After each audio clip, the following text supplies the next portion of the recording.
বুধবার ফারাক্কা ব্যারেজের ১০৯টি গেট খুলে ১৩,৫০,০০০ কিউসেক জল ছাড়ে। ফলে যে বন্যা পরিস্থিতির সতর্কতা জারি করা হয়েছিল, সেই কারণে পদ্মা নদীর জল অনেক পরিমাণে বেড়েছে এবং উপকূলবর্তী এলাকাগুলিতে বন্যা সৃষ্টি করছে এবং যত টাইম যাচ্ছে জল পেরিয়ে চলেছে। ফলে সমস্ত চাষের জমি জলের তলায় চলে গেছে। ফলে চাষিরা অনেক ক্ষতিগ্রস্ত হয়েছে। উপকূলবর্তী এলাকায় দেখা যাচ্ছে চাষের জমিতে চাষিদের মাছ ধরছে। সে কারণে নদীর উপকূলবর্তী এলাকা পরিদর্শনের জন্য এসডিপিও সাহেব এবং সাগরপাড়া প্রশাসন নদীর উপকূলবর্তী এলাকাগুলিতে ঘুরে দেখছেন। গ্রাম বাংলা নিউজ, সবার সাথে সবার পাশে।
নষ্ট হয়েছে, একানি নষ্ট হয়েছে, কত কি যত ফসল সবই নষ্ট হয়ে গেছে, সব ডুবে গেছে।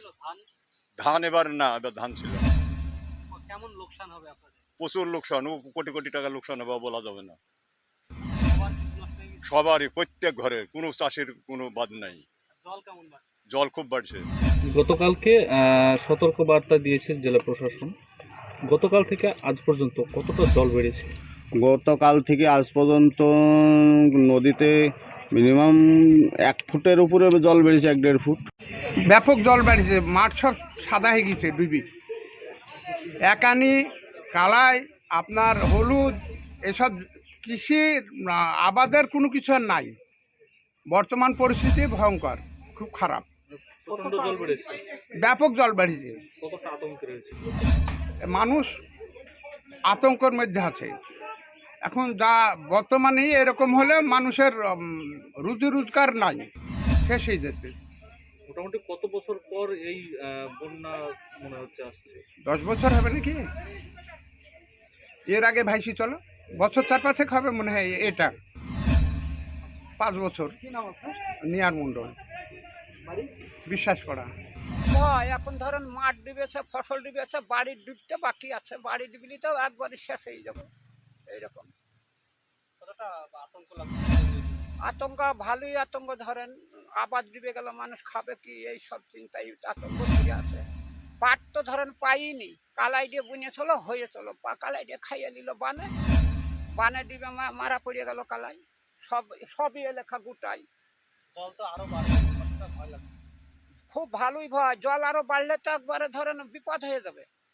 এখনো কোনো রকম হয়তো মানুষ চলছে বা আছে, আরো বাড়লে আবার মানুষ দাঁড়াবে কোথায়? ঘর বাড়ি কি ডুবে যাওয়ার ভয় আছে? হ্যাঁ, বাড়লে ডুবে যাবে, তো বাড়লে ডুবে যাবে। আপনার নাম? আমার নাম আমরুল শেখ, বাড়ি? বাড়ি পাবনা।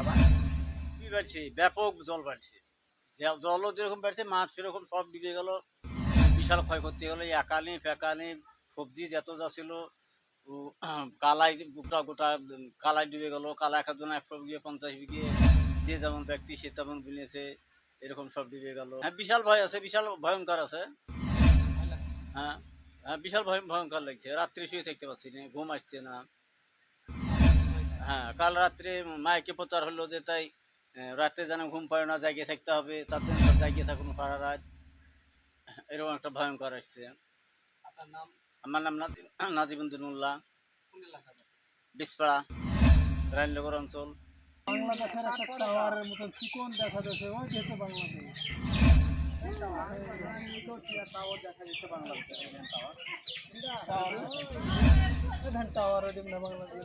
টাওয়ার দেখা যাচ্ছে।